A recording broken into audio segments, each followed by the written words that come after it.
Hello, my name is Burke Hedges, author of the best-selling book, The Parable of the Pipeline. I open my book with a story about Pablo and Bruno, who take two very different paths in their quest for financial independence.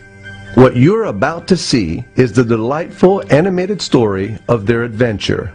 So, sit back, relax, and enjoy the life-changing lessons in The Parable of the Pipeline.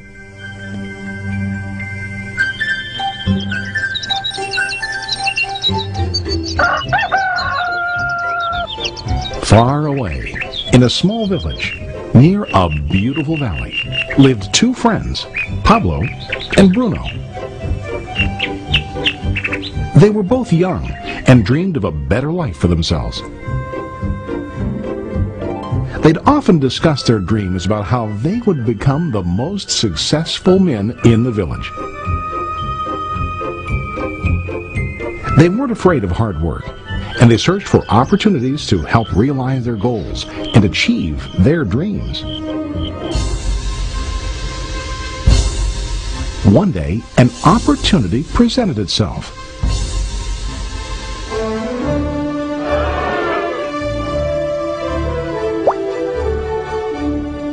The mayor of the village decided to hire two people to bring water from a spring up on the mountain, across the valley, back down to the village. They were to be paid based on the amount of water delivered to the village. Bruno and Pablo enthusiastically got to work. Every day, from morning till evening, they carried buckets to and from the spring. They worked hard, carrying water to the village. In the evening, they'd return home with their day's wages.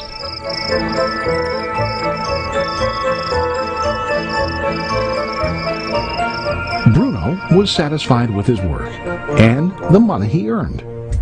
He was sure that with this work he could achieve his dreams.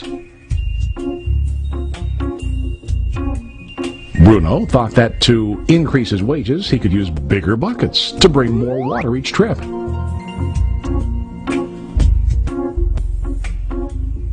He believed with a larger income he would soon be able to buy a cow and the house that he dreamed about.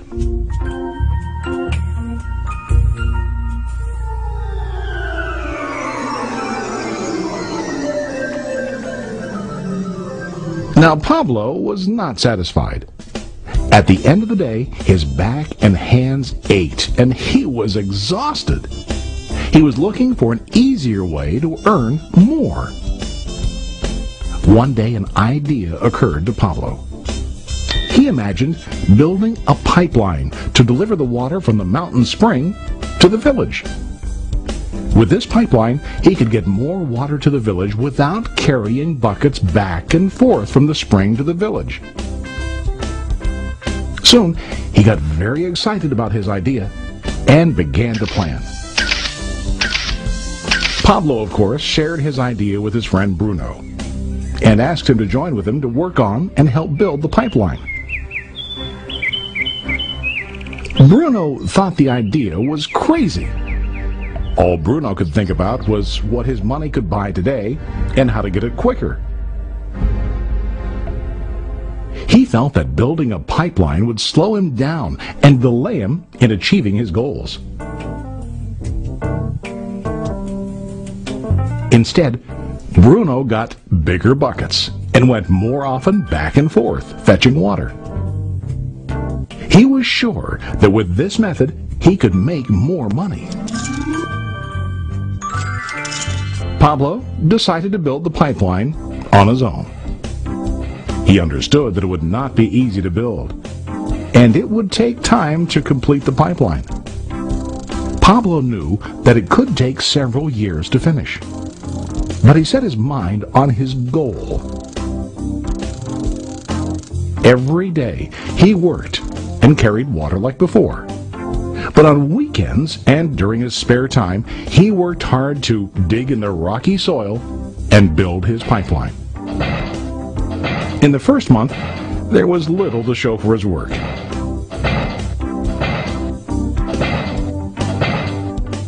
Bruno and the villagers laughed and teased him. They called him Pablo the Pipeline Man. During this time, Bruno's income doubled. He already bought a cow and a bigger house. His lifestyle changed. He now spent time after work in the bar, enjoying his hard-earned wages from delivering water.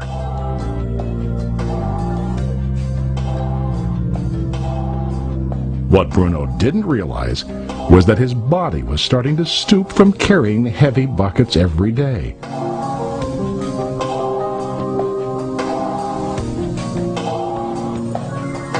His face looked worn and his body tired. Soon, he began to carry less and less water due to the wear and tear on his body.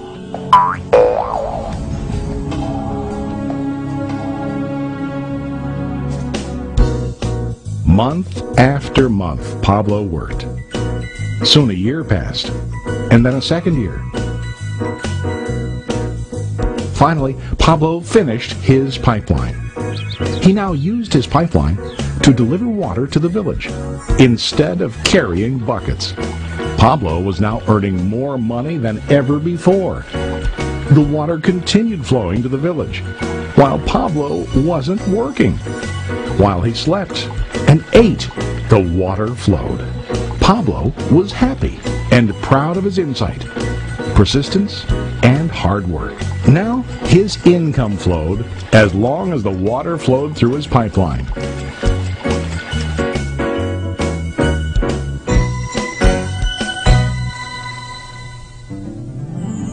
The story of Bruno and Pablo is a reflection of life. Their jobs symbolize what most people do to earn money. Bruno gets his money using buckets. He goes back and forth, carrying his buckets from the spring to the village in exchange for money. To increase his income, he either has to go more frequently to the spring or to use larger buckets. It's common in real life to increase our income by working harder. For example, working overtime or getting a second job. We also increase the size of our buckets by accepting a higher paying position, which often includes spending more time on the job. Most of us exchange time for money like Bruno. We know that every person has only 24 hours in the day and that it's not possible to use all our time to work. The most difficult time comes when we can no longer exchange time for money due to age, health, or other reasons. Then, our income stops. Now let's review what Pablo did. Very wisely, Pablo did not exchange all of his time for limited income, but he used some of his time to build a pipeline. He knew that the pipeline would bring ongoing income as long as the water flowed. An ongoing income that multiplied the time he worked each day. Pablo knew that someday, maybe because of age or health, he would no longer be able to exchange his available time for money. Pablo knew that if he could make his idea of a pipeline work, then he only has to do the hard work of building the pipeline. After the pipeline was completed, Pablo was able to monitor and maintain the flow of water to ensure that his income will continue. Pablo has shown us that to earn an income, we don't always have to directly exchange time for money. There really are better ways. How about you? Are you still like Bruno, who directly exchanges time for money? Or do you want to be like Pablo, building and maintaining a pipeline for ongoing income? If you are interested in the idea of building your own pipeline,